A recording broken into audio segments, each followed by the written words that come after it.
एएसओच्या एका मुख्य परीक्षेला सरासरीवर आधारित एक प्रश्न विचारला होता। बघा प्रश्न काय, 9 क्रमवार विषम संख्यांची सरासरी 103 आहे। मित्रांनो सरासरी म्हणजे काय रे, फक्त मधली संख्या, म्हणजे 103 ही मधली संख्या आहे। 9 क्रमवार विषम संख्या म्हणजे याच्या अगोदर 4 येणार, लक्षात ठेवा, ह्याच्या अगोदरच्या 4 येणार।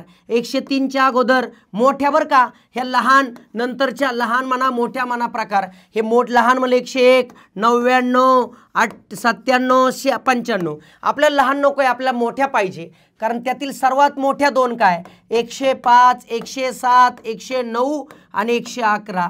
ह्या दोघांची सरासरी काय, 109 + 111 भागिले 2 म्हणजे 220 भागिले 2 म्हणजे 110, म्हणजेच ऑप्शन नंबर 3 बरोबर। लक्षात ठेवा, सरासरी म्हणजे मधली संख्या होय, त्यानुसार पुढे आणि मागे जायचं।